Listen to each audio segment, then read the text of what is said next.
Boa noite a todo mundo. Essa é a primeira aula do curso Metamorfose do Popular Brasileiro, Glauber Rocha e Chico Buarque, telenovela e Cidade de Deus. Né?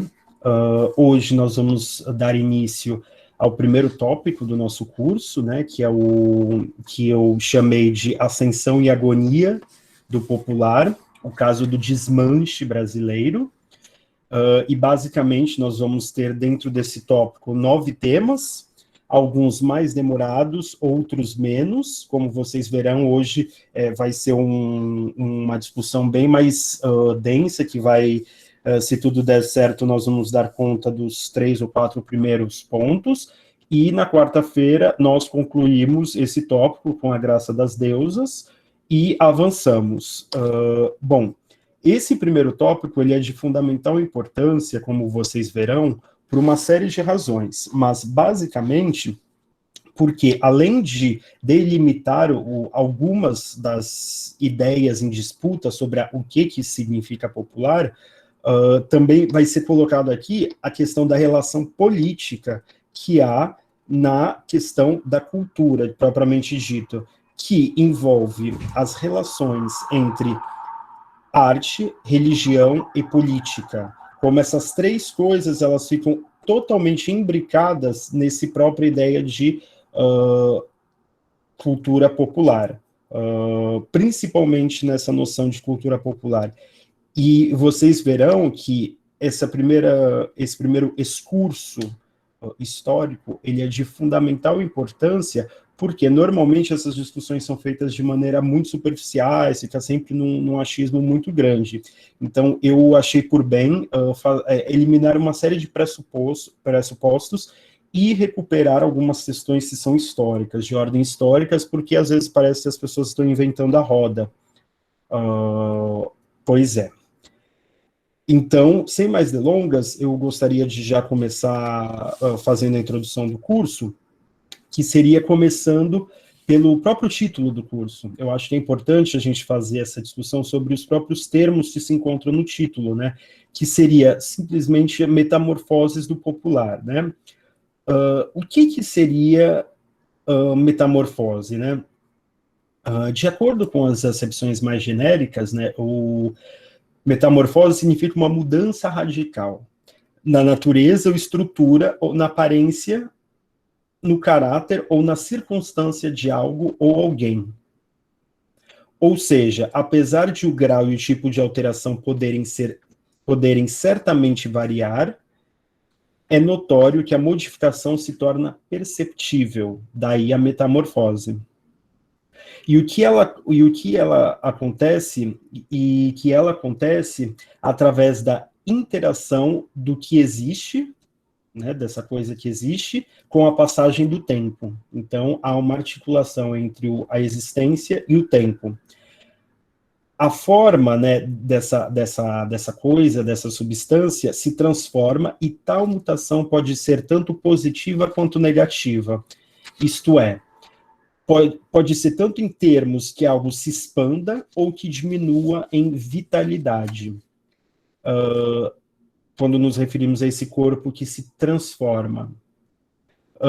Pois o que efetivamente nos interessa aqui não é exatamente se a metamorfose ela é para o bem, para o mal, se ela expande ou diminui a vitalidade ou a exuberância desse corpo, mas na metamorfose, na transformação em si.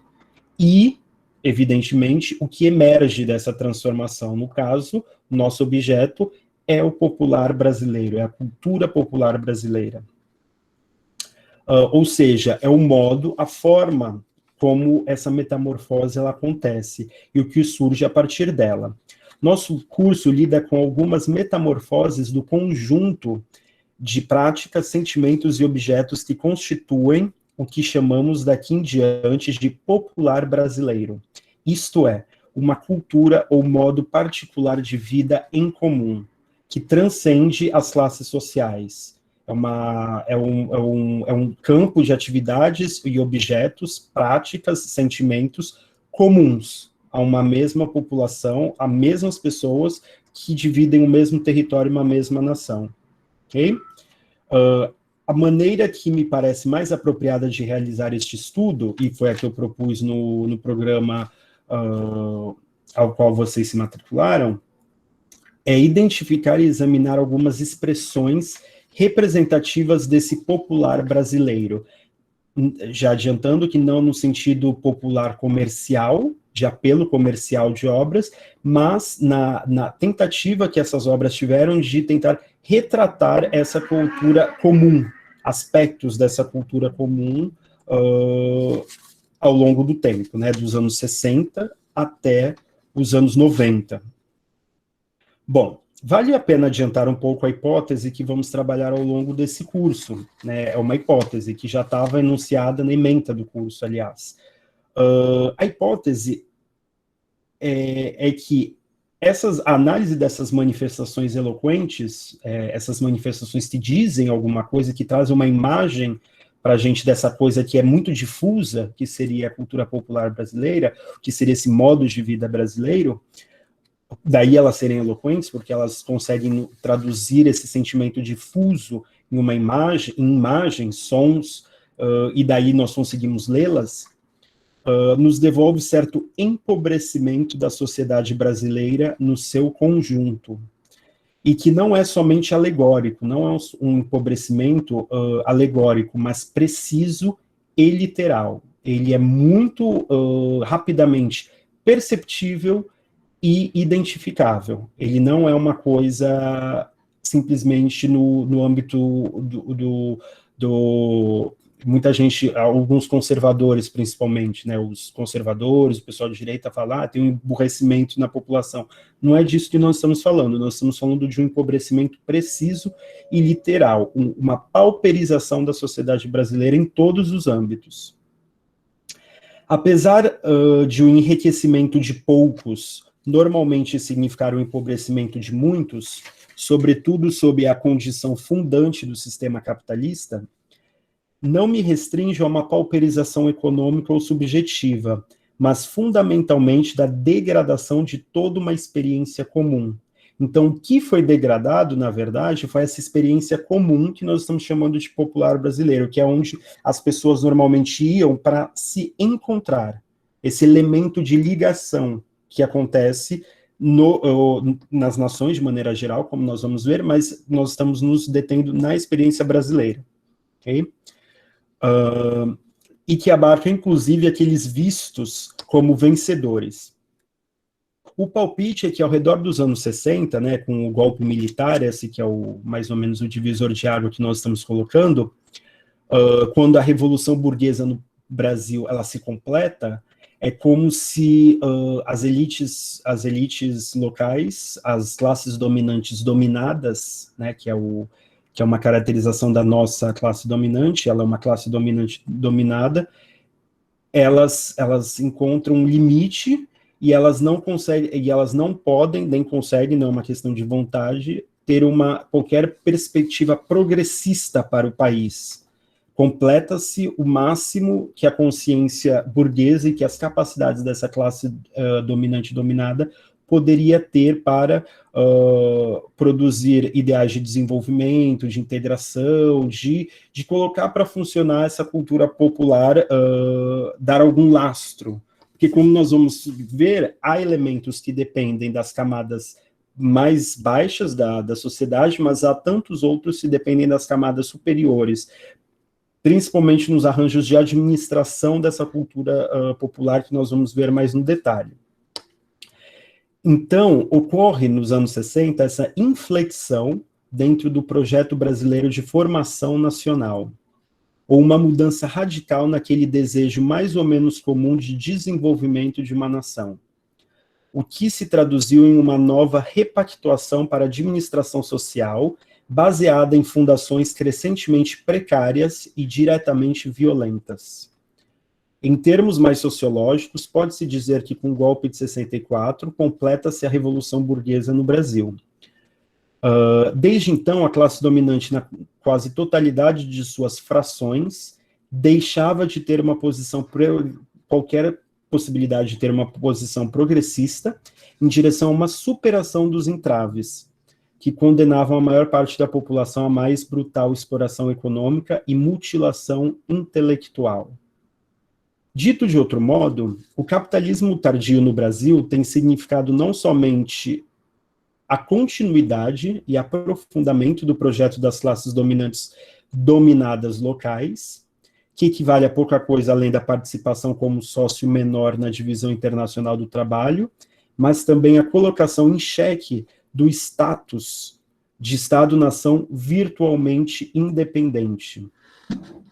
Uma vez que os patamares concorrenciais dentro da ordem capitalista atual se mostram crescentemente inatingíveis para essa classe dominante e dominada, a impossibilidade mesmo de uma modernização recuperadora, uma modernização que faça com que, mais ou menos como aconteceu no final dos anos 60, começo dos anos 70, uma modernização recuperadora, no sentido de uma modernização conservadora, em que você não pode mais nem se dar o luxo de ter algumas instituições democráticas, nem isso mais parece estar no radar, porque aí você fecha parlamento, acaba com as instituições, né, aquela aparência de democracia, para fazer com que o capitalismo funcione de uma maneira mais rápida, né, mas sem amarras institucionais, políticas, e ocorra um disciplinamento das forças produtivas, incluindo pequenos, médios comerciantes, produtores, proprietários,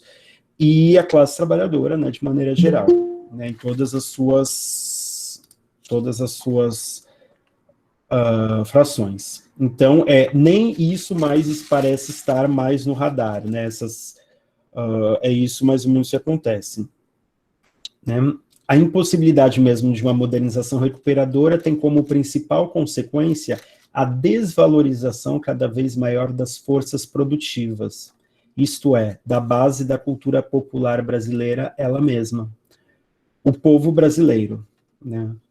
Esta população empobrece aceleradamente enquanto tem as suas capacidades de resistência comprometidas em proporção similar. Tal rachadura na própria condição de possibilidade de uma constituição política pode ser vista em várias dimensões da sociabilidade brasileira, mas gostaria de insistir nisso, na evolução, tanto na representação quanto na manifestação do popular, que se pode perceber e compreender esse processo de entropia e autodestruição em sua totalidade. Ou seja, é a transformação deixa eu ver como é que eu posso colocar isso. É só vocês pararem para pensar o que é um Racionais MC e o que é o funk ostentação. Esse processo de metamorfose das próprias formas culturais vão nos devolvendo um processo em curso que está acontecendo. E a análise detida dessas manifestações nos devolve um processo que é mais ou menos isso, só que eu estou dando as linhas gerais aqui, okay? Do que está acontecendo. Resumindo, os últimos rearranjos da dinâmica da economia do mundo capitalista, especialmente visível no atual caminhar da divisão internacional do trabalho na reestruturação produtiva, que muita gente chama de neoliberalismo, para falar que a gente tem que voltar para o bom e velho liberalismo, para o bom e velho capitalismo dos anos 50, 60, né? Enfim, impuseram uma competição inviável para o capitalismo subdesenvolvido e brasileiro, subdesenvolvido e dependente brasileiro, tal como ele operou entre 1930 e 1964. E isso se traduziu no emprego de novos modos de dominação social, condizentes com o papel ocupado pelo valor trabalho ou trabalho humano vivo na composição orgânica do capital. Particularmente em um país sob a sujeição imperialista, daí o que já chamaram de encarceramento em massa, extermínios populacionais, modelos de contra-insurgência permanentes e o processo descivilizador. Durante muito tempo nós falamos sobre um processo civilizador. Agora, o que nós estamos vendo, de acordo com algumas leituras, o que nós estamos vivenciando é um processo descivilizador. E aí a gente vai discutir exatamente o que é o civilizador, né? Essa questão das aparências. Mesmo as aparências, elas não podem mais ser mantidas, né? Porque não tem mais dinheiro. Tem, né? Mas este barateamento dos trabalhadores brasileiros, achatamento das suas condições de vida e a gestão armada de populações não devem ser entendidos, esses processos não devem ser entendidos imediatamente em termos de escassez, mas do aperfeiçoamento de mecanismos para que os trabalhadores empregáveis e inempregáveis continuem a se submeter ao regime de acumulação do capital. Não quero com isso sugerir um lamento frente a uma suposta decadência civilizacional e cultural. Eu acho que aqui nós temos que assumir uma posição um pouco mais fria e de distanciamento mínimo para não chorar as pitangas, mas nem celebrar, nem fazer nenhuma coisa. É tentar entender o problema, né? Ver o Brasil não menos como de uma perspectiva identitária, mas como um teorema, como um problema colocado para todos nós brasileiros. Mas apenas verificar e tentar entender as metamorfoses que o Brasil sofreu pelo prisma de algumas de suas produções culturais, entre os anos 60 e o fim de século, né, até onde nós vamos chegar. Voltarei a todos esses temas, né, a gente vai repisar todos esses temas e aprofundá-los ao longo do curso, né, que foi uma coisa bem rápida, assim, só para fazer essa introdução do curso. Por ora, é suficiente retomar que o objetivo aqui é o de refletir sobre a era do desmonte nacional, ou talvez de reversão neocolonial, como alguns colocaram, desde a sua antecipação e formalização cultural popular. Lembrando que há um autor que eu gosto muito, que é o Bertolt Brecht, um dramaturgo alemão, que viveu do começo do século XX até os anos 50, e dentro da teoria marxista, ele era marxista, tem uma ideia, né, uma metáfora que a base econômica determina a superestrutura, né? A base econômica seriam as relações produtivas, as forças produtivas, a maquinaria, tudo isso determinaria, seria a base, né, e a superestrutura, os arranjos jurídico-políticos, as ideologias, as artes, etc, etc. E aí ele fala que ele entende a ideia de superestrutura como antecipação. Olha que engraçado, né? Ele não desfez, né, o jogo, a proposição materialista, né, da precedência material da vida, né, a determinação do pensamento pelo ser social, mas, ao mesmo tempo, ele conferiu um status muito dignificador, digamos assim, para essas atividades que se chamam de superestruturais, né, como a arte. A arte é antecipação, mais do que expressão ou reflexo, ela é antecipação. Bom, e para começar a tentar cumprir essa promessa sem mais demora, vamos começar então a nos concentrar sobre os termos cultura e popular, né? Eu enviei para vocês por e-mail, né, as duas entradas das palavras-chave do Raymond Williams, do livro que ele tem palavras-chave sobre as palavras, as duas entradas sobre cultura e popular, porque eu acho que ali dá algumas coordenadas para a gente ter de onde partir sobre isso, né? Porque a palavra cultura, como ele mesmo coloca, é uma das mais complicadas em todas as línguas, por uma série de razões, mas principalmente porque ela é uma categoria central em uma série de disciplinas intelectuais muito distintas, e em diversos sistemas de pensamento que muitas vezes eles são antagônicos, e que eles usam a palavra de maneiras incompatíveis, né? Então isso daí torna a palavra muito, muito difícil de ser trabalhada, né? Cada um quer dizer uma coisa com ela. E a própria história da palavra, da disputa pelo significado da palavra, revela isso. Ou seja, a sua dificuldade, ela vem justamente do seu amplo uso comum e contraditório, ou seja, é uma palavra muito importante, porque ela é muito usada, mas ao mesmo tempo ela se torna difícil exatamente por isso. A palavra cultura, então, ela tem como uma forma rastreável, né, que mais nos interessa, a palavra colere, do latim clássico, ou seja, do latim antes da queda do Império Romano. E, basicamente, significa habitar, cultivar, proteger, cultuar. Aqui eu acho que já dá para ver que alguns desses significados se separaram e formaram palavras diferentes, como habitar, que emergiu de colonos, né, ela passou por esses processos de fragmentação, e aí surgiu a palavra colonos, do latim, e se consolidou em colônia, né, sempre com essa ideia de habitar, né, bem como cultuar, que por sua vez se desenvolveu em cultus, e depois chegou, né, no latim, né, cultus, e depois a palavra chegou em culto, empregada até hoje também, culto, né. Também ela tem uma raiz comum de cultura.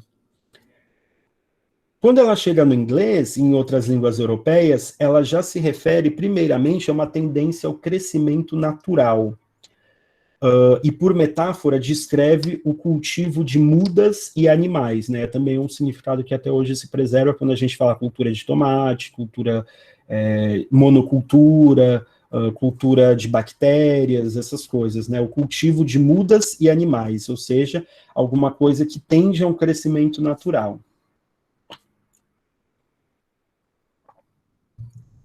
A partir do século XVI e XVIII e XIX, principalmente, também metaforicamente, ela obtém um sentido mais próximo do que a gente está acostumado hoje, que é o processo de desenvolvimento humano. Então, não apenas o desenvolvimento, né, o crescimento natural de animais e plantas, mas agora o desenvolvimento humano, o cultivo das faculdades mentais.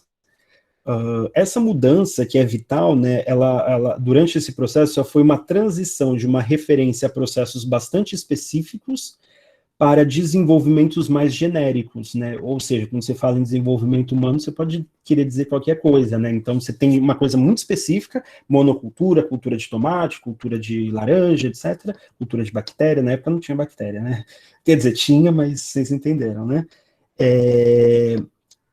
E foi crucial, né, essa generalização da palavra para o significado que se estabilizou e que nós conhecemos até hoje, né?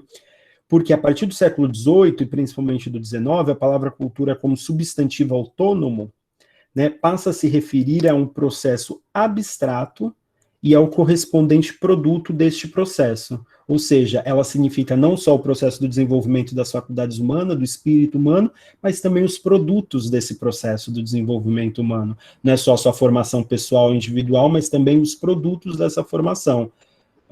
Não é só as coisas, por exemplo, que eu li ou que vocês leram, mas também o livro que vocês possivelmente possam escrever no futuro, o curso que eu estou dando para vocês, tudo isso se transforma em cultura. Okay? Não só, então, o processo, mas também o resultado. O Raymond Williams, ele dá um exemplo muito interessante do John Milton. O John Milton, um dos poetas mais conhecidos, né, de língua inglesa, escreveu O Paraíso Perdido, e um ferrenho defensor, né, do republicanismo inglês durante a Revolução Inglesa, né, a Gloriosa e a Guerra Civil. E nesse panfleto, ele defende as glórias republicanas e o estabelecimento de uma comunidade livre, e fala em comunicar o calor natural do governo republicano e da cultura para as partes mais extremas e negligenciadas. Ou seja, ele está pensando nesse calor, comunicar esse calor natural do governo e da cultura, né? Então ele já está é uma coisa também que pode ser transmitida e que deve ser transmitida, né?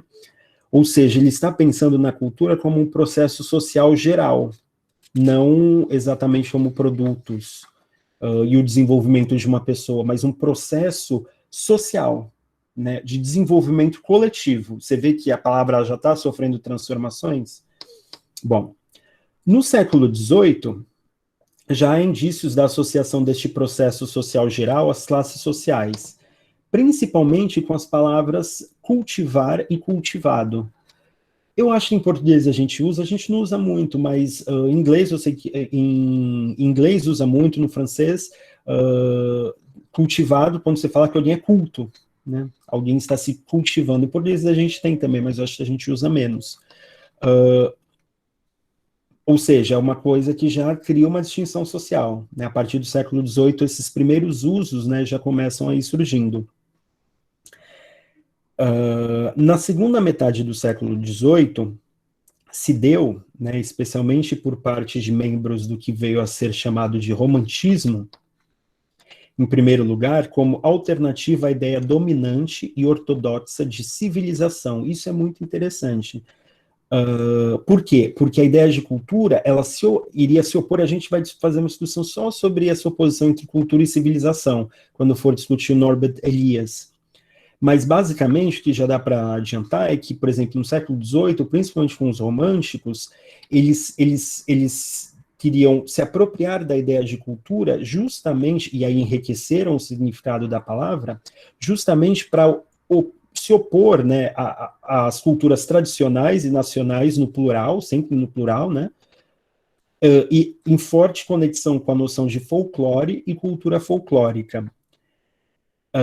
Em oposição à civilização da máquina, a civilização das aparências, da modernidade, dessas coisas. Em segundo lugar, a palavra cultura, ela foi convocada, né, ela foi utilizada, instrumentalizada, para se contrapor ao caráter mecânico da nova civilização industrial e técnica.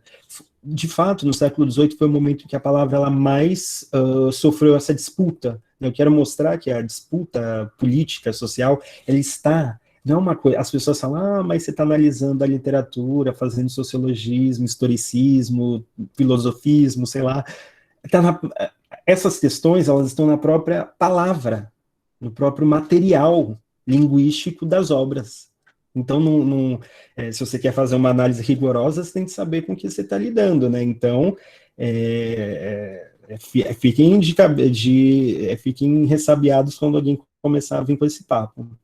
Bom, então, a palavra cultura ela é utilizada, né, nesse momento para se opor à ideia de civilização, como a civilização industrial e técnica, que ia nascendo com todo o seu racionalismo abstrato e inumanidade, ou seja, a ideia de civilização ela é associada a uma ideia mais mecânica e modernizadora e inumana, e a ideia de cultura ela seria mais ligada às especificidades nacionais e ao desenvolvimento espiritual e humano, e a palavra civilização ao desenvolvimento material e industrial.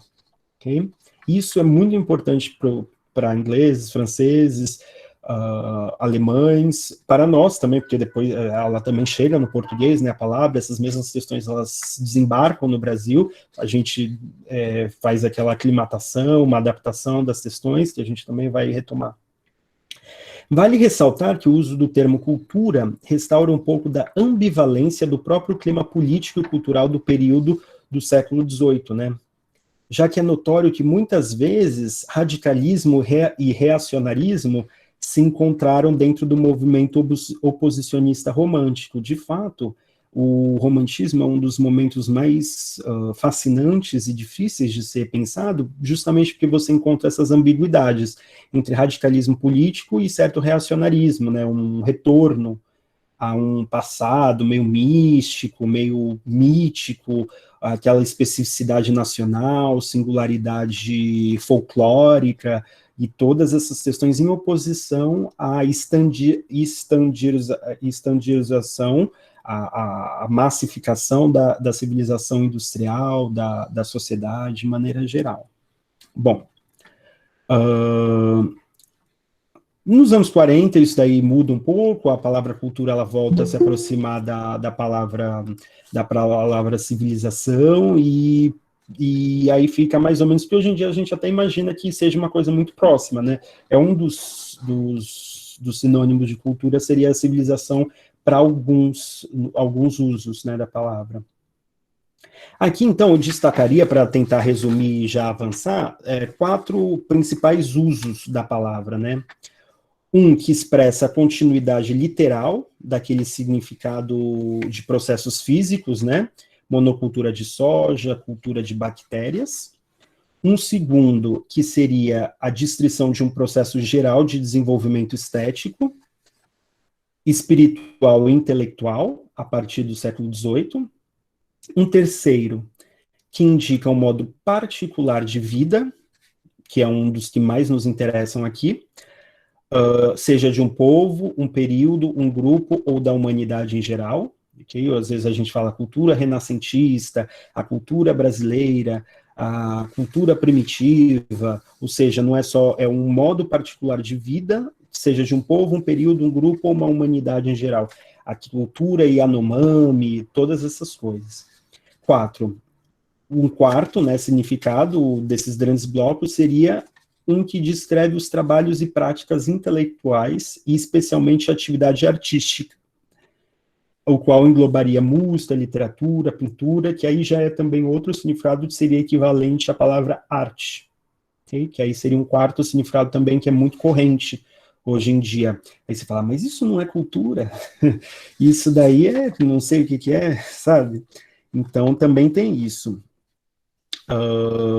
Como veremos mais adiante, é essa complexa sobreposição de significados, né, que mais do que a escolha de um significado em si, que nos interessa, porque, de fato, essa palavra ela é tão rica que ela engloba todos esses significados em um só, né?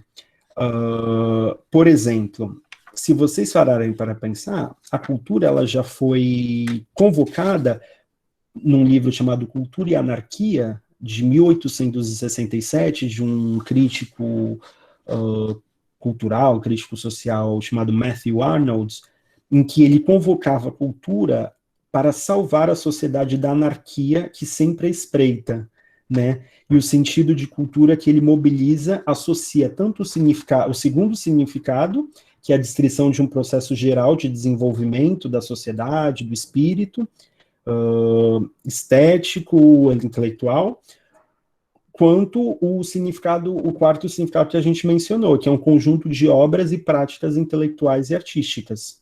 Ou seja, você vê que tem essas sobreposições de significados, e isso é o que mais nos interessa. Devido às consequências políticas, a ênfase que eu gostaria de propor aqui recai nas relações entre desenvolvimento humano geral, né, seria a cultura brasileira, por exemplo, a cultura popular brasileira, e um modo particular de vida, a cultura brasileira, né, um modo particular de vida, seria esse encontro desses dois significados. E entre esses dois sentidos, e as obras e práticas intelectuais e artísticas, ou seja, 3 sentidos, né, ou seja, o desenvolvimento humano geral de um determinado povo, num determinado período, um modo de vida particular, e as obras e práticas intelectuais e artísticas, porque é justamente essa triangulação, né, desses 3 significados que nos permite verificar a relevância de se estudar como efetivamente se dão as transformações da cultura brasileira contemporânea. Ok? Aí eu já leio as perguntas. Então, sobre a palavra popular, eu gostaria de mencionar que ela é uma palavra que ela vem de um vocabulário jurídico. A palavra popular, então, ela vem primeiramente de um vocabulário jurídico, que é muito interessante, vem do popularis, jurídico, significando algo que pertence ao povo, uma relação de posse, né, que é relativo ao povo. O ditado antigo, Vox Populi, né, que hoje virou um instituto de pesquisa, para saber a opinião pública, vocês veem de onde vem? Vox Populi, né, que pertence ao povo, qual é a opinião do povo? E povo aqui, isso é o mais importante, é uma categoria que vai para além das classes sociais. Isso que é o mais importante, por isso é cultura popular. É uma coisa que vai para além das classes sociais. Às vezes, e isso é uma das acepções, a acepção original. Também você tem a ideia de movimentos populares, que aí é outra coisa, que aí já você está falando das pessoas de uma camada inferior da sociedade, mais pobres e tal. Mas a acepção original, ela quer dizer da totalidade dos membros de uma determinada nação. Ok? Ou seja, a expressão vox populi, por exemplo, expressa justamente o conhecimento do senso comum político, abarcando o povo como uma unidade jurídico-política. No entanto, desde pelo menos o século XV, nota-se a presença da expressão ação popular, que tem sido desde então um processo legal, possivelmente aberto por qualquer um. Desde o século XVI, já, né, era possível encontrar os termos Estado Popular e Governo Popular, descrevendo sistemas políticos constituídos ou conduzidos pela totalidade do povo, as repúblicas, etc. As repúblicas estão surgindo e tal, apesar de já ser também possível localizar o sentido dos de baixo, ou da base dos comuns, ou da base da população. O que já indica uma bifurcação no significado da palavra. Vocês veem que a bifurcação ela acontece no século XVI já, que deixa de ser uma categoria que transcende a ideia de classe social para significar os de baixo, o popular. Né? A estratificação sociohistórica parece atingir a evolução do significado do vocábulo, né, da palavra, de maneira a fazer coexistir a referência ao povo como um todo e aquele mais ligado à descrição de estamentos mais pauperizados e numericamente maiores, né, a população, o povo, ok? O sentido negativo não parece se consolidar até o século XVII. Até então, a palavra não tinha um significado negativo. Ela tinha um significado neutro ou positivo, que abarcava a totalidade das pessoas. Okay? Indicando a tentativa de se obter o apreço do povo por práticas indevidas, né? Quando você começa a utilizar o termo popular no sentido negativo, no sentido de que o indivíduo está tentando obter o apreço do povo por práticas indevidas. Essa mutação, essa metamorfose na palavra, no sentido da palavra, é crucial para a teia complexa de significações modernas que a palavra vai abarcar. O que parece, entretanto, conectar todo esse percurso desse termo nas línguas europeias é a imagem do popular como algo generalizado e amplamente difundido. Okay? É algo que está em toda parte. Isto é, unificando de alguma maneira grandes maiorias. Foi a partir do século XVIII que se tornou possível registrar né, a transição do significado moderno para o significado moderno propriamente dito, do popular como algo majoritariamente favorito ou bem-querido, que também tem esse aspecto, né? Esse livro é popular, essa cantora é popular, não apenas no sentido de que ela se dirige às classes inferiores, ou a todo mundo, mas no sentido de que ela é bem apreciada e por muita gente. Aqui já há claramente um elemento de cálculo para ganhar popularidade, que não desapareceu e que é de grande importância para compreender a confusão, né, porque é uma confusão entre comercial e popular, bem como derivações como populismo, né, que no século XIX é possível identificar a ocorrência de polêmicas questionando a associação de popular ao que é bom. Ou seja, no século XIX já surge a polêmica ao redor da ideia de que o que é popular é bom. Okay? Ou seja, uma crítica à tendência grave de pensar popular como sinônimo de bom. Hoje em dia é o contrário. As pessoas tendem a pensar que o popular é aquilo que é mal feito, que é ruim, que é simplificado, que é de baixa qualidade, né? Loja popular, né? Farmácia popular, que é barato, que é alternativa, genérico. Ou seja, por meio da análise do sentido da ideia de cultura popular, o que se torna evidente é uma passagem da perspectiva daqueles que buscam favores do povo, ou seja, primeiramente ela era pensada, a palavra popular, no sentido de quem busca, de quem está em cima e busca os favores do povo, quer ser bem querido pelo povo, quer ser popular. Para a perspectiva do povo ali mesmo. Por quê? a noção de cultura popular não foi algo instituído, não foi algo de instituído pelo povo, mas por outros, né? Por exemplo, se você chega num show de tecnobrega e você fala, isso é cultura popular, a pessoa vai falar, eu não sabia, provavelmente isso pode acontecer, ou ou numa comunidade mais tradicional, e tal, você fala, isso daí é uma cultura popular. Eu falei, eu pensei que fosse a cultura normal, né? É a nossa cultura, não tem nada de popular, ou seja, ela é uma coisa que vem dos outros. Esse processo fica particularmente explícito quando se percebe que dois sentidos vindos dessa espécie de rejeição ao popular como positivo são preservados até hoje, né? Há dois sentidos que se preservam de rejeição ao popular, que é tipos de trabalho de qualidade inferior, né? Literatura popular, imprensa popular, ou seja, quem faz imprensa popular não necessariamente diz que a sua imprensa é popular, né, no começo, né? Primeiro ela foi taxada disso, é algo de um trabalho de qualidade inferior. E o segundo seria trabalhos deliberadamente produzidos para ganhar popularidade ou favores da maioria do povo, jornalismo popular, entretenimento popular, etc, etc, etc. Aqui é importante, né, a gente pensar que esses dois sentidos implicam necessariamente uma diferenciação que é sempre importante de ser feita entre o que é feito por e o que é feito para o povo, eles mesmos, né, para as pessoas. Porque no século XIX, por exemplo, é possível localizar o verbo popularizar. Finalmente surge, né, a partir da palavra, ela ganha algumas especializações, ela se fragmenta e surge a palavra popularizar, como a apresentação de conhecimento de modo acessível para um público mais amplo. Não necessariamente por parte dos pobres, mas certamente tendo em vista os mais desfavorecidos como público-alvo.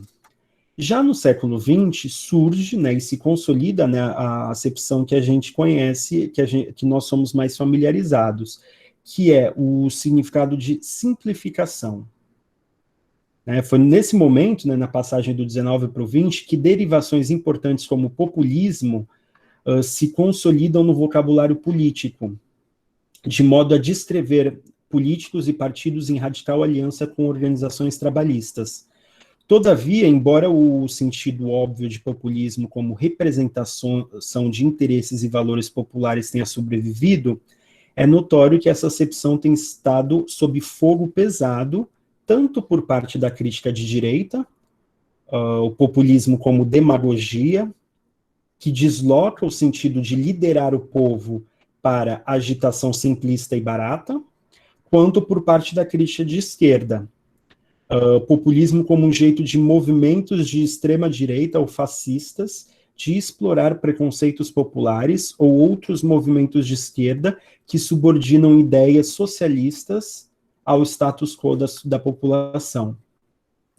Por fim, e aí eu acho que também é uma coisa que nos interessa muito, ao longo do século XX ressurgiu a palavra popular, mas ela ganhou um novo fôlego com a abreviação de canção popular e arte popular para pop. Pop, ela teve um ressurgimento, um renascimento, né, ao longo do século XX, principalmente na segunda metade, com a palavra pop. E essa palavra, ela encapsula um espectro tão grande de significados, né, sentidos favoráveis e desfavoráveis, que é muito difícil. Por exemplo, você pode tanto falar que uma coisa é pop no sentido de circular muito, quanto no sentido que é barato, não necessariamente ruim, mas é barato. Tem um restaurante que se chama, vou fazer propaganda, chama Pop Vegan Food. Ou seja, é pop porque é barato. É uma comida vegana que é barata, por exemplo. Então, essa abreviação deu fôlego à palavra, né? E é por meio dessa informalidade, principalmente, né? Porque diminuiu. E também ela ficou corrente, né? Em várias línguas. Até na Coreia do Sul, né? Surgiu o K-pop, né? E ela se aproximou definitivamente, agora sem nenhuma tergiversação, daquilo que é trivial, familiar, repentino, agradável, de fácil acesso e comercialmente bem-sucedido no sentido de entretenimento leve, desinteressado e passivo. Ou seja, para recapitular e a gente já acabar com essa discussão sobre o popular, né? O agro é pop, nossa, boa, né? O papo é pop, vocês estão vendo? Voltou com tudo a palavra, né? Só que não é exatamente esse o significado que nós vamos trabalhar, né? A gente vai trabalhar justamente de entender como é que o significado chegou nesse patamar, né? Porque se o agro é pop, é porque o pop não quer dizer mais nada, né? Se o agro ele é contra o pop, o populus, o povo, né, brasileiro, que acabar com o povo brasileiro, né? Mas enfim, se a palavra popular nasce dentro de um contexto jurídico-político, significando tudo aquilo que pertence ao povo na sua acepção mais ampla possível, as suas metamorfoses a levaram a designar primeiramente aquilo que é despretensioso, de fácil acesso, familiar e apelativo a um grande conjunto de pessoas. Há de se destacar, no entanto, né, que há uma tensão no uso contemporâneo dessa palavra, pois há uma tendência de sobrepor aquilo que é tradicional, feito pelo e para as classes menos abastadas, cujo sentido se aproxima mais daquele de folclore, que é uma palavra vizinha, só que eu acho que a palavra folclore ela acabou absorvendo isso, porque a palavra popular, como vocês viram, ela é uma palavra que está num fogo cruzado, não é pior do que eleição de prefeito de São Paulo, de presidente no Brasil, é aquele aqui, você está no meio do fogo ali, que é tiro para todo lado, cada um puxa de um lado, né? Então ela acabou ficando mais com folclore. E aquilo que é comercialmente bem sucedido, que aí essa é a atenção que nos interessa, né? Aquilo que é comercialmente bem sucedido, que não necessariamente é o popular. Eu não sei se vocês conseguem perceber. E que circula com imensa facilidade, algo mais próximo do pop. Então seria o folclore, pop. Nesse curso, a ideia é focalizar precisamente esse processo de assimilação e de incorporação por parte da indústria cultural, já uma coisa do século XX, da segunda metade principalmente, com o objetivo de destacar um aspecto agonístico, essa agonia do popular, nesse sofrimento do popular, no sentido de agonia de uma noção de popular que parece estar em vias de desaparecimento. Ok? Essa acepção do popular como uma coisa comum, coletiva, ela está desaparecendo. Evidentemente que essa trajetória não se restringe a uma alteração de significado de uma palavra, né? A gente sabe muito bem que não tem nada a ver só com o uso da palavra. Existem uma série de relações sociais que dão base e sustentação para essas metamorfoses. Dito isso, eu gostaria de sugerir que, caso pensemos dentro da intersecção do encontro, né, das palavras cultura e popular, então a gente vai ter a categoria com a qual estamos trabalhando aqui, cultura popular. Isto é, originalmente, e na sua dimensão mais genérica, trata-se de todo um modo de vida materializado em símbolos e práticas comuns a uma determinada sociabilidade jurídica e politicamente fundada dentro de um território. Assim, a primeira conclusão política que podemos retirar desse discurso é a verificação de um elo entre a noção de cultura popular e uma vida extra-classe compartilhada. Em outras palavras, um modo de vida comum e particular para além das determinações mais propriamente socioeconômicas, que foi, e talvez ainda seja, possibilitado por diferentes artefatos jurídico-políticos ao longo do tempo e que hoje é conhecido na forma do Estado-nação. Sendo a cultura popular originalmente e possivelmente ainda hoje, seja, mesmo dentro das suas diversas acepções mais recentes, aquela esfera da vida de encontro da população em que extrapola as fronteiras e as distinções de classe, funcionando como um elemento de ligação, é razoável supor que ela dependa de um sistema de formas políticas, ora mais, ora menos articulado, que hoje chamamos de Estados-nações, e que a alteração da natureza desses estados-nação, né, estados-nações, e que a alteração da natureza deste sistema de formas políticas, jurídica e militarmente constituídas, os estados-nações, provoque mutações, né, metamorfoses naquela cultura pretensamente comum. Eu vou tentar, a partir de agora, demonstrar esse postulado, aprofundando a ideia de cultura popular por intermédio de alguns exemplos de manifestações sócio-históricas, dentro desse impulso, né? Então, gente, a questão é justamente essa. Deixa eu ver aqui a minha folhinha. 6, 7. Bom, se nós continuarmos tendo em vista o programa, nós vamos entrar agora numa discussão que é do maior interesse, que é a questão do popular. Como é que, então, a gente vai fazer agora um excurso histórico, basicamente, da Antiguidade e na Idade Média, sobre a cultura popular, de onde é que vem isso? Né? What the porra is that? De onde é que vem isso? Como é que faz? Para que, não só por uma questão histórica, para saber como é que isso começou e como é que se dá hoje no Brasil, mas também que muitos temas, eles retornam. Por exemplo, a cultura popular cômica como uma cultura não oficial, uma cultura que surge em paralelo da cultura oficial. E aí, isso nos ajuda a perceber que não tem como a indústria cultural produzir cultura popular, porque ela é a cultura oficial. Então, se a gente tiver isso em mente, eu estou dando só um exemplo, mas a cultura popular, ela não tem como ser produzida pela indústria cultural e pelo mercado cultural. Por quê? Porque ela é a cultura oficial. E a cultura popular, normalmente, ela sempre foi colocada como uma cultura paralela, inclusive parodiando a cultura oficial, os seus ritos. É engraçado, tem uma parte que essa coisa, por exemplo, se vocês pensarem as festas juninas, festa junina, sabe? Festa junina tem, eu não sei se ainda tem, mas na época tinha, eu sempre queria ganhar, era para ser o rei e a rainha da festa junina, rei, rainha caipira, uma coisa assim.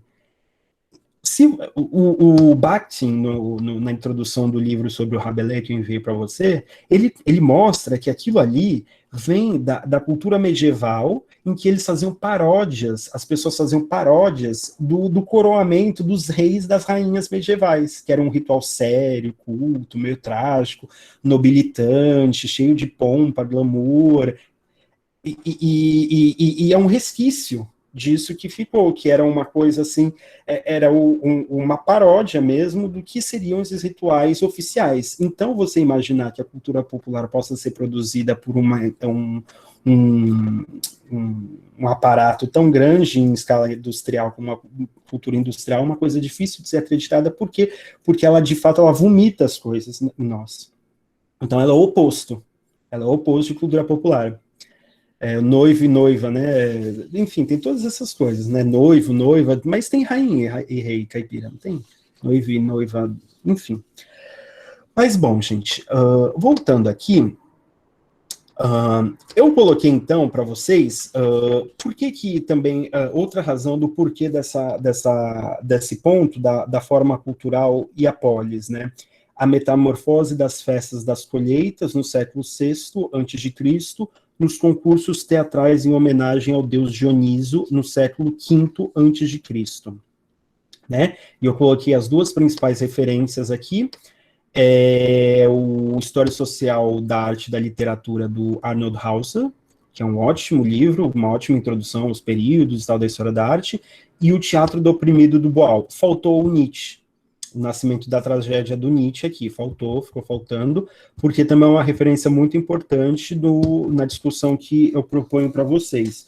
Toda a discussão que ele faz sobre o nascimento da tragédia na Grécia, da questão do dionisíaco. Mas, enfim, Eu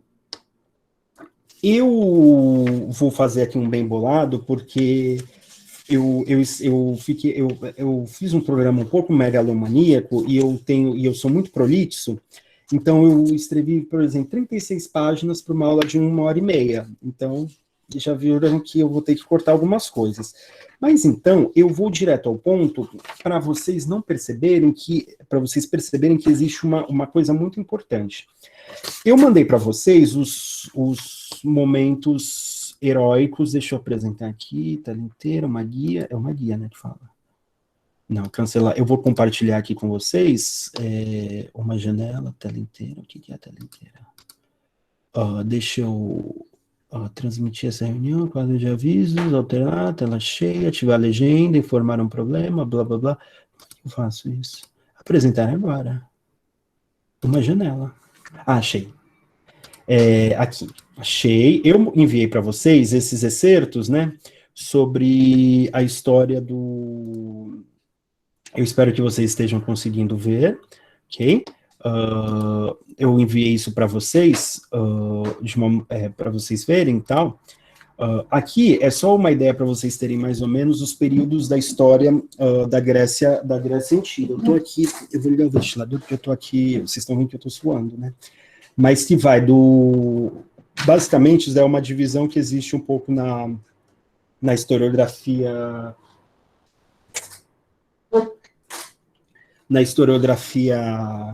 da Grécia Antiga, que nós temos essa divisão. E o que nos interessa basicamente aqui é a passagem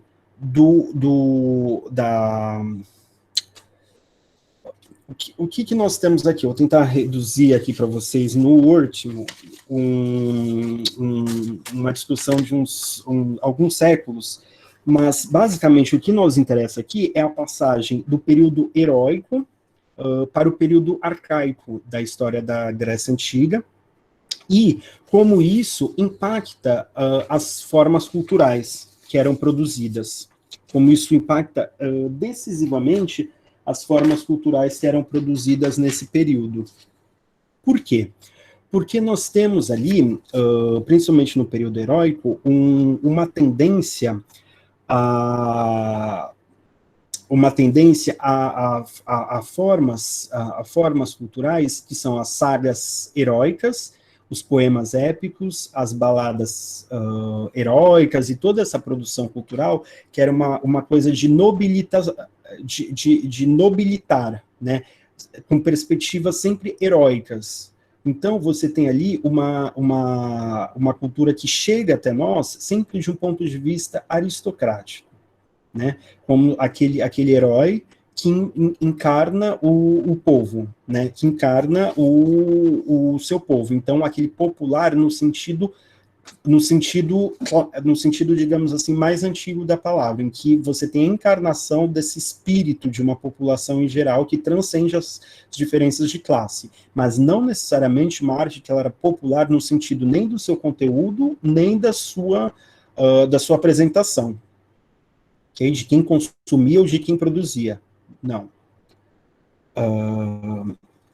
O que acontece na passagem, que aí eu acho que é o que mais nos interessa aqui, que aqui é o que mais me interessa aqui, é a passagem, então vamos direto ao ponto, sai daqui. O fenômeno mais marcante, né, do modo de produção cultural da passagem do período arcaico para o período arcaico é um momento pré-democracia, né, você tem o final do período heróico, né, durante o qual os poemas A Ilíada e a Odisseia foram redigidos. Você tem você tem uma sucessão de tiranos, ida e vinda de governos e tal, e é isso mais que nos importa, ok? Então, essa passagem desse período arcaico para o período clássico da história grega antiga é o da transposição de certo espontaneísmo popular que certamente congregava política, arte e religião das festas para a profissionalização do espetáculo teatral na polis. Lembrando que polis era a forma política que eles desenvolveram, o Estado-nação, que eles desenvolveram principalmente em Atenas. Okay? E a palavra política vem de polis, derivada, né? Durante esse momento de transição, nós temos o embate de forças entre, de um lado, a verticalização do poder político, concentrado na mão de uma sucessão de tiranos, ok? De tiranos, cujo interesse era o de preservar o Estado tradicional, o Estado clã. Sempre quando você vê esse negócio de tradicionalismo, de conservadorismo, normalmente são os que mais flertam com isso, prestem atenção, que é disso daqui que se trata. Ou seja, você tem um embate de forças entre forças que querem preservar um Estado oligárquico, do clã, das leis de sangue, das leis das famílias, da tradição, terra, propriedade e tradição, né, uma coisa assim. Bem como retardar a tendência ao Estado mais popular que viria a ser instituído por outro conjunto de aristocratas, ou seja, uma briga entre projetos de poder de aristocratas. E uma maior horizontalização do poder político advogada por outros grupos da sociedade ateniense, como comerciantes enriquecidos, ou seja, o que tem aqui é a passagem para uma cultura mais urbana, uma cultura menos agrícola e mais urbana, que já tem um grande excedente de comércio, okay? Um grande excedente de comércio. E a competição e a mobilidade do comércio, ela impõe uma série de pressões políticas que fazem com que existam grupos aristocráticos que queiram tensionar a sociedade a criar metamorfoses na sua forma política em direção a uma maior democratização do poder político, mas sempre dentro dos limites desses grupos sociais que eu vou colocar aqui, que são os aristocratas, né, os aristocratas, comerciantes enriquecidos, artesãos, pequenos proprietários e cidadãos endividados, mas livres. O que vemos ao longo do tempo é uma série de marchas e contramarchas, reformas que abriram caminho para a ampliação da participação política e a quebra de leis antigas, que beneficiavam e mantinham os privilégios e o domínio da aristocracia tradicional, como as conduzidas pelos reformadores Drácon e Solon, e a posterior revogação de tais iniciativas com a concentração de poder advinda da emergência do governo tirânico, embora muito popular, de Pisístrato. Esse Pisístrato, gente, é o responsável, inclusive, por institucionalizar o culto a Dioniso.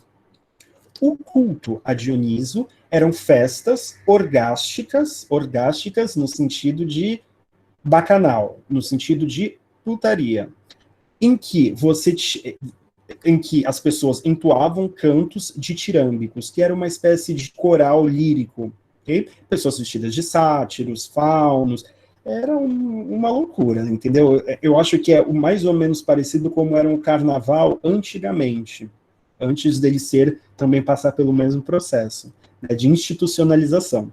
Então foi o Pisístrato que ele foi um desses tiranos, né? Então as Dionísias, elas já foram implementadas como uma política cultural já dos tiranos, que era uma política cultural de você ligar de você ligar o povo, a população, ao Estado grego. Ou seja, uma cultura, religião, política, tudo junto, ok? Popular. Tá, continuando.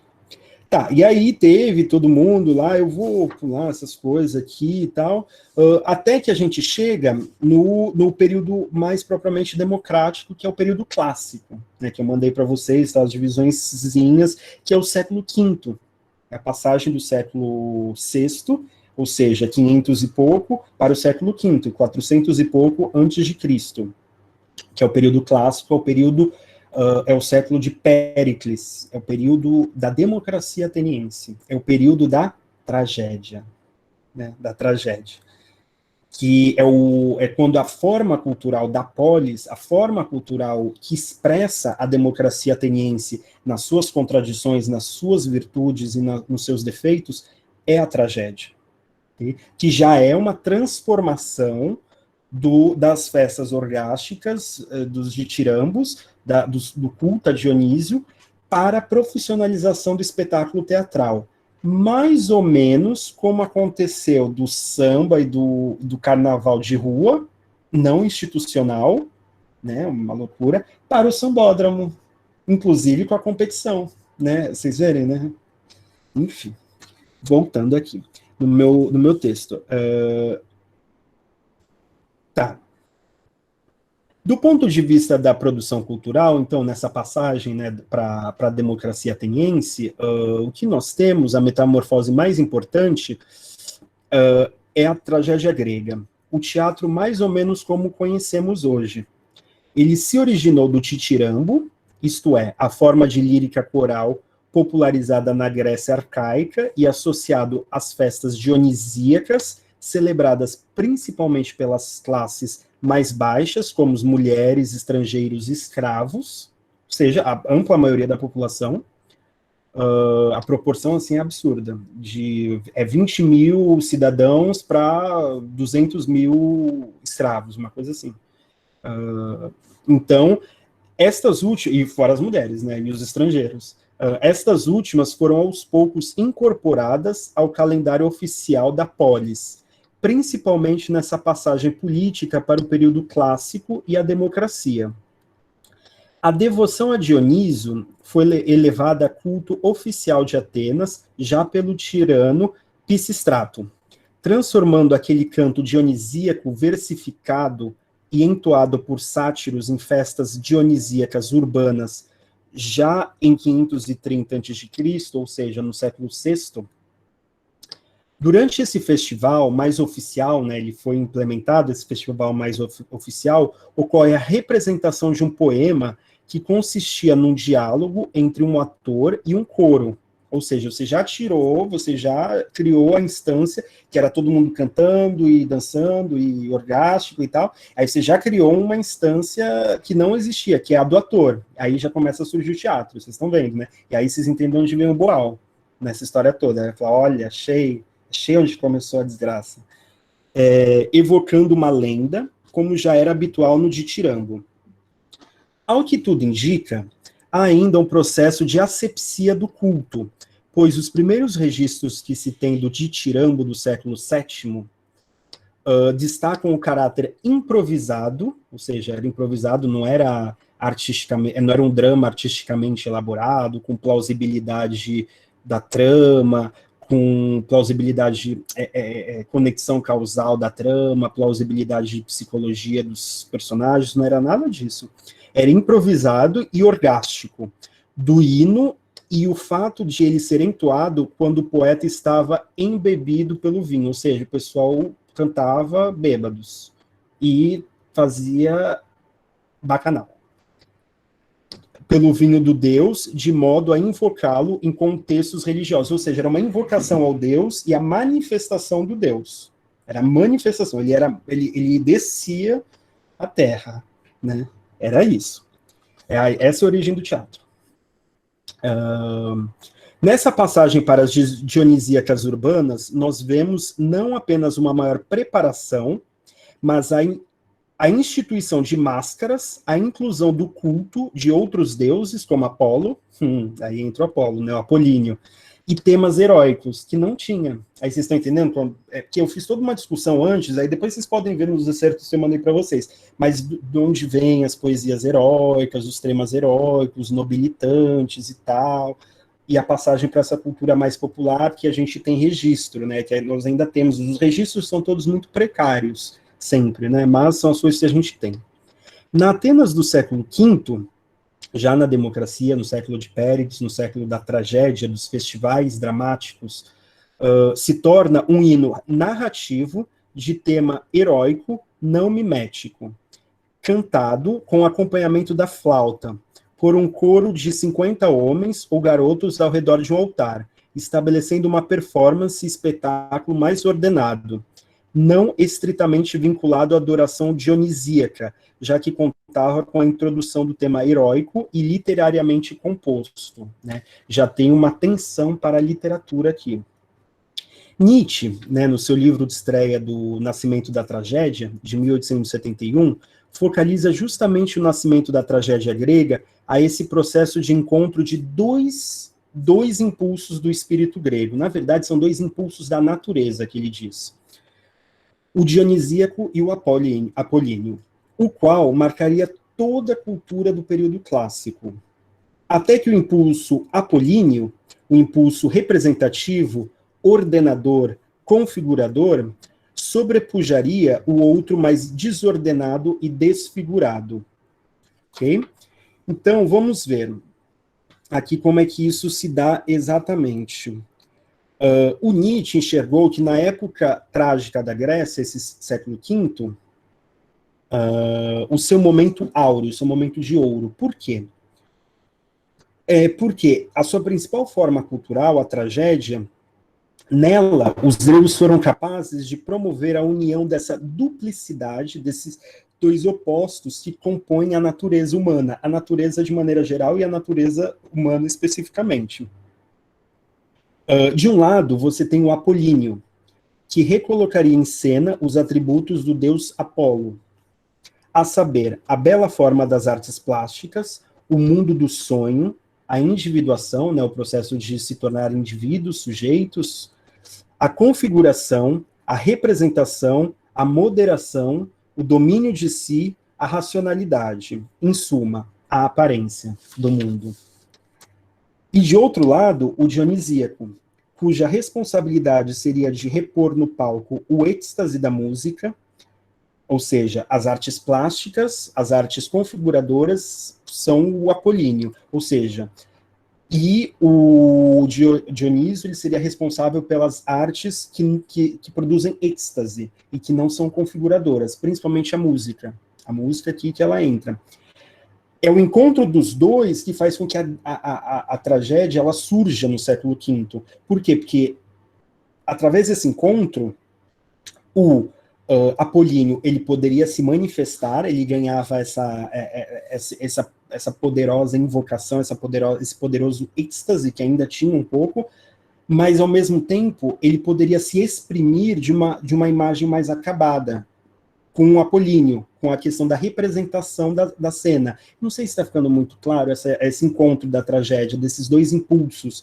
Por quê? Porque você tinha de um lado o temor religioso e a representação com nexo causal, plausibilidade psicológica e tal, que caracteriza a tragédia grega.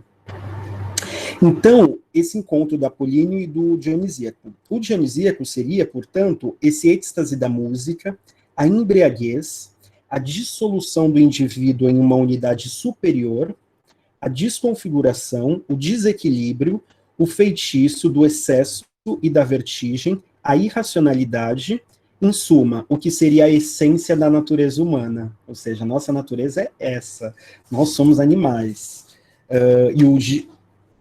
E a tragédia seria o encontro dessas duas forças, que finalmente se reencontrariam no século de ouro da tragédia e celebrariam aquela sempre tensa conciliação que a democracia exige. Por quê? Porque a democracia, meus camaradas, é isso, e é por isso que a tragédia grega ela conseguia encerrar todas essas dificuldades, porque, por um lado, ela trazia a questão do indivíduo, né?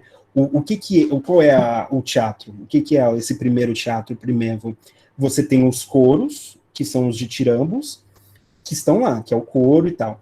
Na tragédia, das pessoas do coro, dessa massa que canta toda junto e dança e tal, se destaca do coro na tragédia e vira o corifeu, que é o líder do coro. E essa pessoa que se destaca realiza um diálogo gramático com a personagem principal, que é, normalmente, um deus mais importante ou uma personagem aristocrática. E aí, nesse diálogo dramático, surge o teatro. Ou seja, você tem tanto um ímpeto democrático, de um espírito de comunidade representado pelo coro, e essa tendência a se separar do coro, se individualizar, esse ímpeto apolíneo, de você travar um diálogo eloquente, interindividual com o protagonista. E isso nos devolve os dilemas da democracia, porque você tem, de um lado, o ímpeto dos indivíduos e um ímpeto do interesse público, da coletividade, do espírito de comunidade. E aí vocês entendem agora como a forma cultural, principalmente uma forma cultural que é vista como popular, ela é entendida como popular, ela traz em si, na sua própria forma, na própria maneira como ela é encenada, como ela é produzida, esses problemas políticos. Por quê? Porque ela é forjada, ela é constituída exatamente para criar essa coesão social e discutir comunitariamente esses aspectos do povo. Porque o povo, de novo, é essa estrutura, essa coesão que coesiona uma série de indivíduos em um espírito de comunidade. E a tragédia é a expressão disso. E por isso que o Nietzsche acha isso maravilhoso. Por quê? Porque era uma democracia aristocrática. Né? Então ele falou, olha, acharam ali um jeito de ter uma forma política aristocrática, mas fazer com que o povo participe e todo mundo ficar quietinho e ficar de boa. Ou seja, você vê ali uma saída, né? Uma saída que para ele foi perdida. Para ele foi perdida, e aí eu concluo com isso, né? Que é justamente isso. A tragédia ática, né, do século de Péricles, isto é, a principal forma cultural do século V, do século V a.C., simultaneamente exprime e manifesta os conflitos mais primordiais da estrutura social ateniense. Nesse sentido, se por um lado a apresentação pública e certos aspectos da encenação propriamente dita, notadamente a presença do coro representando os cidadãos atenienses, repunham o aspecto democrático daquela forma política, por outro lado, o conteúdo era explicitamente aristocrático, ou seja, você consegue encerrar essas tensões ali dentro. Ainda que se possa dizer que a sustentação para uma interpretação em bloco das peças de maneira a salientar o caráter crítico das representações das situações trágico-heróicas, há pouco espaço para a dúvida de que as resoluções propostas no interior dos espetáculos coincidem com os limites daquela democracia de viés aristocrático. Ou seja, há pessoas que analisam também o seguinte: a tragédia, ela tinha ela mostrava uma situação aristocrática, mas ela tinha um ponto de vista crítico em relação àquilo. De fato, se vocês forem para pensar, normalmente as tragédias elas são sobre crimes de sangue de famílias aristocráticas. Né? E é a justiça do sangue do Estado clã anterior, antes da democracia, né? Que era a lei do sangue, a lei do capricho aristocrático, e que agora não, agora nós temos a democracia, nós temos as leis dos homens, das instituições públicas e tal, das instituições, etc, etc. Tem isso, podemos dizer que tenha isso daí tem margem para isso. Mas as resoluções propostas ali, elas sempre se encontram dentro dos limites daquela democracia que eram para os cidadãos, homens proprietários de escravos, e que excluía a ampla maioria das pessoas, né, amplíssima, né, não é ampla, é amplíssima a maioria das pessoas. Apesar da representação dramática das dinâmicas dos crimes de sangue e as suas subsequentes vinganças privadas sem fim, que marcariam a política do Estado clã, do passado oligárquico, poder ser lida como um lembrete do negativo do antigo regime, o horizonte era o das soluções promovidas pelas instituições públicas e pretensamente isentas, o qual sempre permanecia restrito aos arranjos jurídico-políticos do Estado democrático, aristocrático, escravista e imperialista ateniense. Também tem esse dado, né? Atenas era uma cidade imperialista, tinha várias colônias. Então, para sustentar também aquele arranjo, as pessoas às vezes eliminam esses dados que são, a meu ver, são um pouquinho importantes. Do mesmo modo que a Constituição Democrática Ateniense era, sem sombra de dúvida, mais popular do que a antiga ordem dos tiranos e da aristocracia agrária, Ou seja, a democracia ateniense, comparativamente, ela era mais popular e mais democrática, não só em relação ao antigo regime do Estado-clã, das famílias aristocráticas agrárias, mas também em relação aos regimes despóticos orientais, né, dos impérios que a rodeavam. Né? Desse mesmo modo, a tragédia alcançava um público muito mais amplo e diversificado do que os recitais de baladas épicas ou as declamações de poemas heróicos à mesa dos nobres da Grécia arcaica. Ou seja, ela era muito democrática nesse sentido. Por quê? Porque ela tinha também um público mais amplo e embarcava nela mesma uma coisa que não nem imagine. Tem o povo ali no meio, o Aquiles, o Odisseu, vai ter o povo ali falando para ele o que ele deve fazer, julgando ele, inclusive, porque o herói ele tenta se explicar para o coro, né, para tentar convencer o coro de que ele está fazendo uma coisa certa. Às vezes o coro fica com o herói, às vezes não. No caso da Medeia, o coro rompe com ela e fala, não, você fez aí, não tem como, né, você matou um infanticídio, não dá, mas o coro permanece com ela e fica nessa tensão. Ou seja, ela é democrática comparativamente, com certeza. Do que esses recitais de baladas épicas ou declamações de poemas heróicos à mesa dos nobres na Grécia arcaica, por exemplo. A sua diferença formal nuclear em relação aos ditirambos ao deus Dioniso era justamente a separação do corifeu, ou líder do coro, abandonando o canto coletivo coral para se inserir em um diálogo dramático interindividual com o herói aristocrático, no aristocrata, no palco. E isso daí que o Boal fica para amanhã. O Boal vai bater, para amanhã não, para quarta. O Boal que vai bater muito nisso, nessa primeira separação inaceitável para ele, e vai falar, não, vamos reconstituir tudo isso. Enfim, mas vocês vão entender o porquê que isso interessa para as discussões dos anos 60 e 70 no Brasil. Né? O Boal, o teatro do oprimido é sobre isso, é sobre essa história. Ele vai contar a história do teatro através da luta de classes, para produzir um teatro popular no Brasil. Aqui temos a indicação de uma tendência ao individualismo, quando do coro, o coletivo se separa o líder do coro. Né? No Prometeu, do Ésquilo, você tem o Prometeu, e aí ele fica lá com as Oceanídeas. Das Oceanídeas se separa uma figura e fica conversando com ele, fala, olha, desiste disso, não vai dar certo, não desafia Zeus, ele vai acabar com você e com todo mundo e tal. No final, o coro, percebe que o coro, os cidadãos, a justiça da cidade, percebe que Prometeu está com a razão. E fica com ele e leva o raio na cabeça junto com ele. Mas às vezes não, às vezes o coro se separa. Vocês veem que tem essa tensão política da polis ali dentro. E o mais importante, para mim, a meu ver, na tragédia, é que ela não, dessa tragédia, é que ela não finge ser outra coisa, ser propaganda política. É arte, óbvio, é arte, mas o elemento é arte, religião e política. Porém, o elemento artístico e político são muito mais fortes do que o elemento religioso, que era muito mais forte antes. Isso daí também é muito interessante, é por isso eu acho que o Nietzsche gosta disso. Né? Mas, enfim, para terminar, aqui nós temos a indicação de uma tendência ao individualismo, quando o corifeu se separa do coro, e a tentativa de cooptação de cidadãos eminentes aos valores aristocráticos, ainda que ela nem sempre seja bem-sucedida.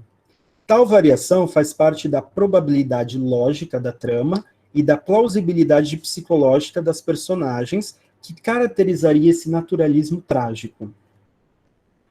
Essa tendência ao individualismo vai de encontro, se choca ao sentimento de comunidade que a democracia enseja. E este sentimento só é possível de ser emulado graças ao direcionamento da tragédia a grandes massas urbanas, que estão supostamente no mesmo nível. Daí a tragédia ter sido uma forma cultural que encapsulou a contradição fundante da democracia ateniense, tendência ao individualismo e encenação coletivizante. Aqui se insere a necessidade de retomar um dado histórico da maior importância para o nosso curso, que, não raramente, é ignorado pela esmagadora maioria dos que se dedicam ao período. O público dos festivais dramáticos não era muito mais democrático do que as classes que governam a polis, a saber, aristocratas, comerciantes enriquecidos, artesãos, pequenos proprietários e cidadãos endividados. Isso significa que o público era mais seleto em relação às festas dionisíacas, embaladas pelo coro coral orgástico dos ditirambos, os quais, como já foi dito, eram compostos fundamentalmente pelas classes mais baixas, como mulheres, estrangeiros e escravos. Em outros termos, os que não eram considerados cidadãos. Mais ainda, se do ponto de vista do público há uma controvérsia sobre seu caráter popular, do ponto de vista da administração do teatro e da influência sobre a produção das obras, bem como de suas premiações, há pouquíssima dúvida sobre o caráter não popular ou da ausência da participação efetiva das massas urbanas. Faz-se importante notar que a arte urbana paralela, e aí que é o mais importante, e de fato mais popular em termos não só de público, mas também de composição, era o mimo, ou os shows de mímica, apresentações de mímica. Em vez de subvenções estatais, isso também é muito importante, o espetáculo, os concursos teatrais dramáticos, eles eram financiados pelo Estado, os comitês de julgamento dos prêmios também, os atores, eles se licenciavam e tal, tudo isso era organizado pelo Estado. Em vez de subvenções estatais, bancas julgadoras, dramas artisticamente construídos com temas trágico-heróicos, situações sublimes, né, de temor religioso, envolvendo personagens nobres, o que se encontrava no mimo, e que vai aparecer de novo no Rabelais, a gente fala sobre isso na quarta-feira, era uma sequência de cenas naturalistas, esquemáticas, repletas de personagens e assuntos da vida comum, e uma prática de produção cultural calcada na experiência imediata com a plateia. Talvez o mais crucial fosse o fato de ser uma arte produzida pelo e para o povo, o que destoava enormemente da tragédia. As tragédias, contudo, não poderiam ser acusadas de disfarçar a sua natureza de poderoso instrumento de propaganda política, pois isso fica completamente evidente e é praticamente consensual na historiografia. Embora o controle estatal e a tendência política sejam explícitos em todos os passos da produção e distribuição do espetáculo, isso em si só se tornou um problema grave ou erro com a emergência da ideologia da autorreferencialidade da arte ou da arte pela arte em tempos modernos, quando a dimensão ética e didática da arte se tornou um tabu, né? Essa propriedade didática e ética da arte, ela virou um tabu, é uma coisa muito recente na história da humanidade. Ora, a relação entre religião, arte e política era tão forte que se pode afirmar que os comediógrafos e tragediógrafos do período, em certo sentido, reconquistaram um status análogo àqueles de tempos mais remotos do artista como profeta vidente, sobretudo porque o prestígio que alcançaram fazia com que eles fossem considerados guardiões de uma verdade superior e educadores que conduziam o povo a um patamar superior de humanidade. Okay? E agora, para concluir mesmo, o culto ao deus Dionísio, que foi da onde tudo isso veio, né, que aí tem toda uma discussão, se um dia vocês quiserem atrás disso, ver como é que isso foi introduzido na Grécia, em algumas regiões, foi uma coisa tão bem pensada que a gente tem registros sobre isso. Alguns tiranos, eles introduziram o culto de Dionísio que vem do Oriente, né, para neutralizar cultos locais que iam se formando e que eram muito políticos. E aí esse culto mais dionisíaco, meio de êxtase, como é que fala? Como acontece nas bacantes do Eurípides, de transcendência, de transe, era muito mais, de um ponto de vista político, era muito mais apassivador nesse sentido, especificamente, do que alguns outros. Nossa, você chegou atrasado. Enfim, o culto de Dionísio foi certamente algo que emanou das bases da sociedade e que foi apropriado, diluído, instrumentalizado politicamente pelos interesses dos aristocratas, defensores do regime democrático, mais ou menos tal como já havia sido feito pelos tiranos.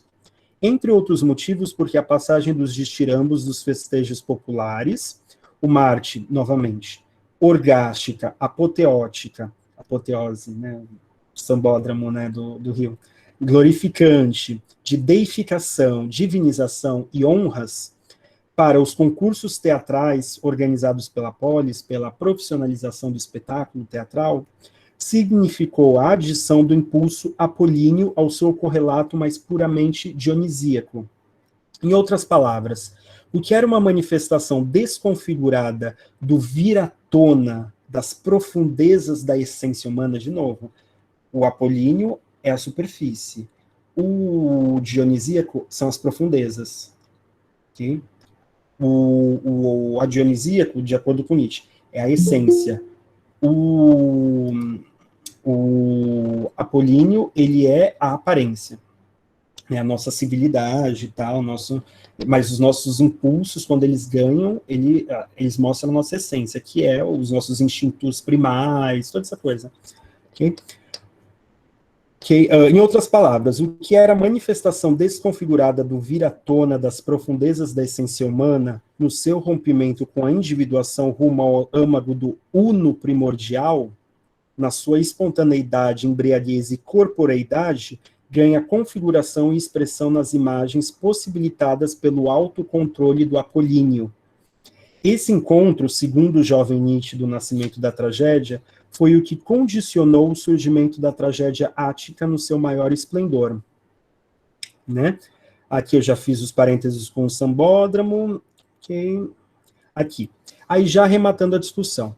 O sucesso da tragédia, tanto nos seus aspectos estéticos quanto políticos, deveu-se não a uma conspiração, né? Hoje em dia tudo é conspiração, né? Globalismo, grupo de Bilderberg, né?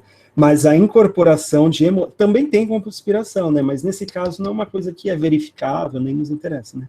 Mas a incorporação de emoções e necessidades populares genuínas com um intuito bastante explícito de ligar os cidadãos e o povo de Atenas ao Estado. Isso é o mais importante, do papel da cultura popular.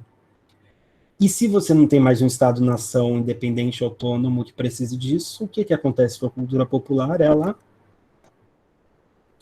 Isso é tanto verdade que as Dionísias, instituídas em Atenas e que viriam a servir de ocasião para os concursos teatrais, eram festividades que acabaram se tornando muito mais estético-políticas do que propriamente estético-religiosas, como haviam sido até então. Ao unir as dimensões racionais e irracionais da vida, o apolíneo e o dionisíaco, a conexão causal da trama e o temor religioso, a tragédia se mostrou uma excelente mediação entre religião e política.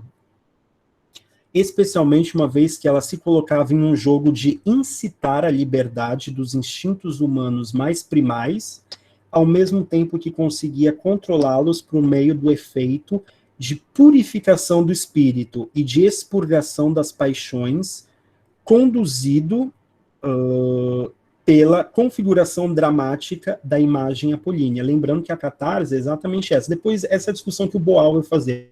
Na quarta-feira eu retomo isso e o Boal explica exatamente o que é isso, que é o efeito perverso da tragédia, principalmente do esquema do Aristóteles para isso.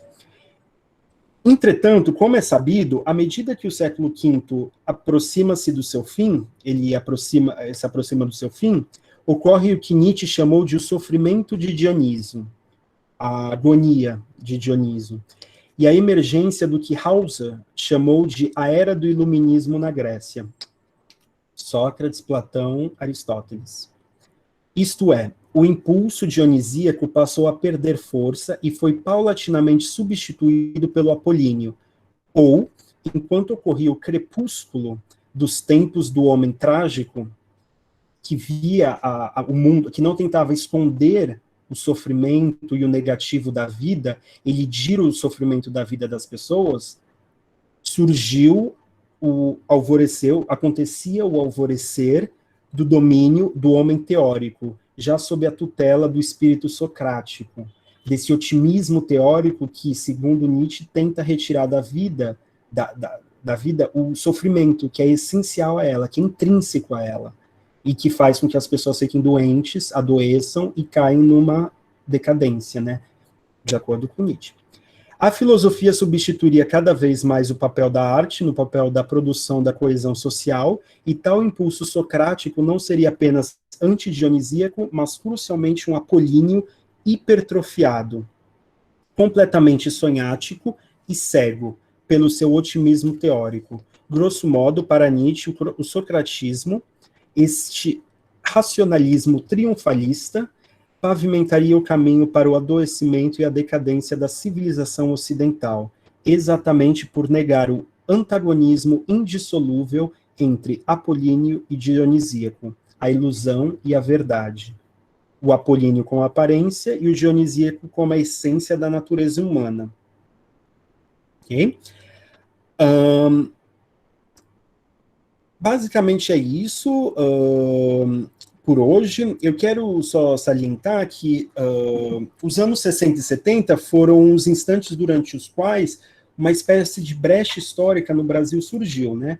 E essas discussões que a gente parece que foi meio fortuito, ou só foi um discurso histórico, na verdade elas retornam não só nas mãos do próprio Boal, mas se vocês forem parar para pensar, nas próprias metamorfoses da cultura popular brasileira que a gente vai estudar ao longo do curso. Não apenas no nível das obras individuais, né, a gente poderia citar, por exemplo, a inserção do antagonismo entre mistério e razão nos filmes do Glauber Rocha, que todos são permeados por isso, depois o Dionisíaco ganha. Ali é o contrário, né? A adaptação brasileira da tragédia grega, né, no Gota d'Água, do Chico e do Paulo Pontes, e as relações entre arte e religião no Roque Santeiro, mas crucialmente no sentido da pergunta do que seria, afinal, uma cultura popular brasileira e o que as sucessivas tentativas de a instituir nos devolve imageticamente do atual patamar da sociabilidade nacional.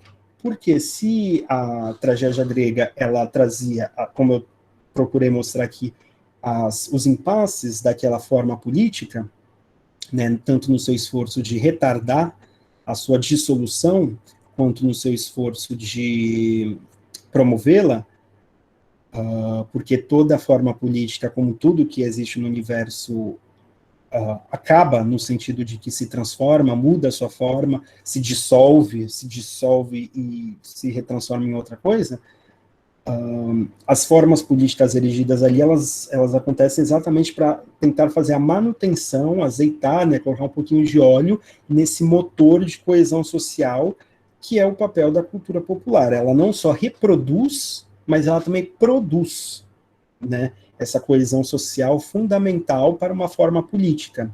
Então, esses cursos sobre a tragédia grega como uma forma política, cultural, popular, e as relações dela com a política do Estado-nação, no caso, uma cidade-nação, elas são muito importantes para a gente entender com o que a gente está mexendo aqui, né? Com o que nós estamos lidando quando a gente fala de cultura popular, ok? Então, por isso, hoje eu vou ver as perguntas aqui no chat, ok? Se alguém tiver mais alguma, pode ficar à vontade para abrir o microfone, falar alguma coisa, eu estou à disposição de todos vocês, tá bom? Danilo perguntou, num bastidor de um festival, suponho que o de 67, o entrevistador perguntou ao Caetano o que é pop. Ele hesita e diz que pop é tudo. Eu acho que é autoexplicativo, né? Tudo é pop.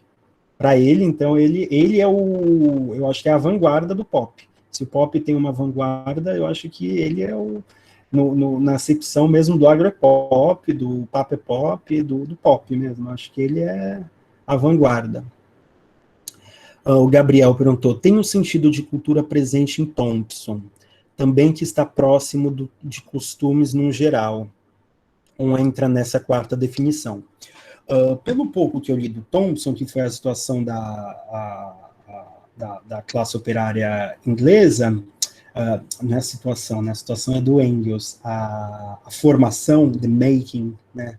O making of the English working class. Pelo que eu lembro desse livro, que é muito interessante, ali ele faz exatamente ele é da turma do Raymond Williams, né?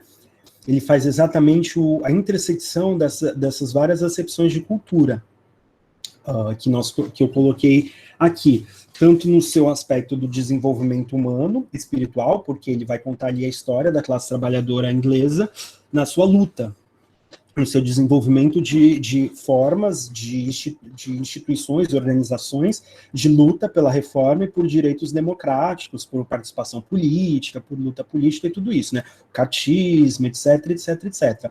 Então, eu acho que ali tem uma intersecção da ideia de cultura nesse sentido do desenvolvimento geral de uma comunidade individual, espiritual, intelectual, político, e no sentido de um modo particular de vida, porque ele incorpora ali como é que essas pessoas lutavam, qual era a vida delas, como é que elas poderiam, a partir de algum momento, acontece uma ruptura em que elas não ficam só atrás de procurar ter o que comer, a pauta economicista, digamos assim, imediata, mas elas também procuram uma luta mais, digamos assim, não superior, mas mais avançada, mais sofisticada, que é o de participação política, de querer definir os rumos da política. Então, como é que faz essa transição? Então, para isso, ele também tem que se debruçar sobre o modo de vida daquelas pessoas. Então, a meu ver, ele articula essas duas acepções daquelas quatro, sendo a primeira o processo físico, né, que é cultura de tomate, monocultura, cultura de soja, cultura de bactéria. O primeiro seria esse desenvolvimento humano, parar de fazer assim, que fica estranho, né? Se bem que tá pantagruélico, né, o negócio, dionisíaco. Tem essa acepção do desenvolvimento humano geral, do espírito intelectual, tem a do modo de vida, de um grupo, de um período, de uma nação, etc., e tem a quarta das obras de arte e tal, das práticas intelectuais e artísticas. Eu acho que ele fica mais nesses dois patamares. Deixa eu ver se tem mais alguma coisa.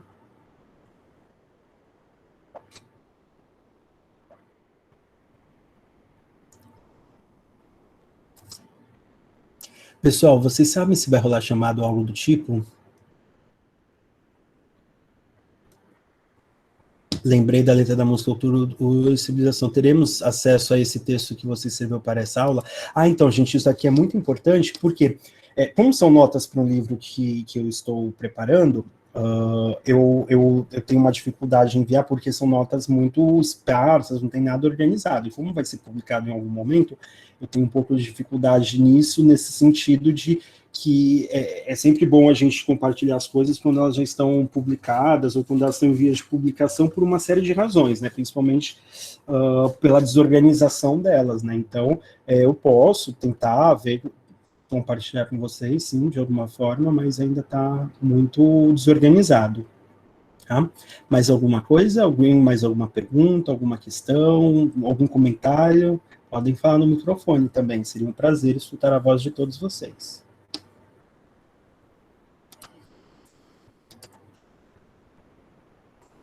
Não? Aqui.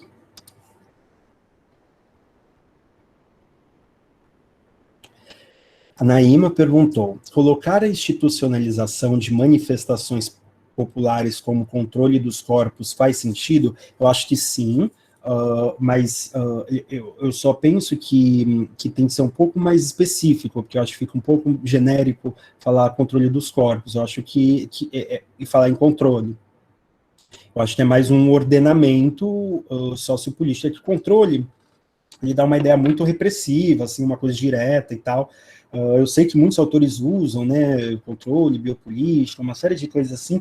Eu acho que é um pouco mais, eu penso, da forma como eu penso que é uma coisa bem mais complexa, mas a ideia, eu entendi o que você quis dizer, eu acho, eu penso que é por aí, e é por isso que é um drama para os meus amigos artistas, mesmo para quem é intelectual, para quem é professor, para todo mundo, né?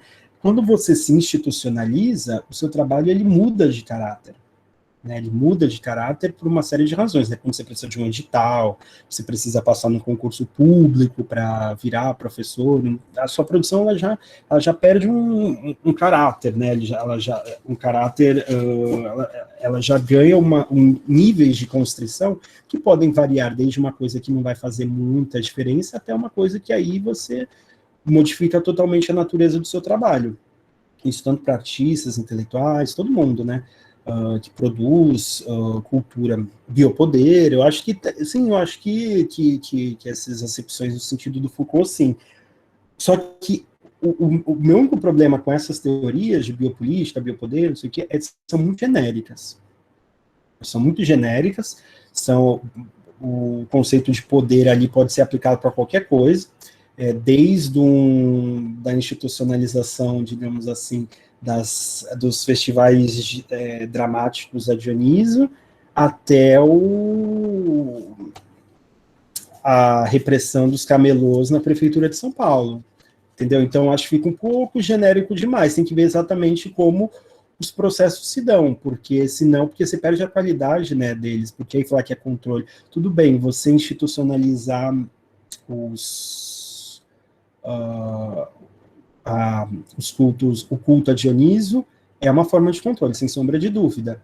Mas será que isso é análogo à política de extermínio da população que nós vemos hoje em dia?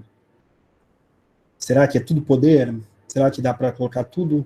Não tem uma qualidade que foi perdida, ou ganha, ou não sei. Eu acho que sim, que dá para pensar nesses termos, mas que precisa ter um complemento de uma análise mais específica de como que isso opera. Mas eu concordo, né? Eu acho que dá sim para utilizar, com certeza. Tá? Não sei se você concorda, mas. Mais alguém, gente? Não? Então, é isso por hoje, gente. Eu espero que vocês tenham tirado o proveito. Muito obrigado por terem participado. A aula vai ficar disponível lá no Google Agenda.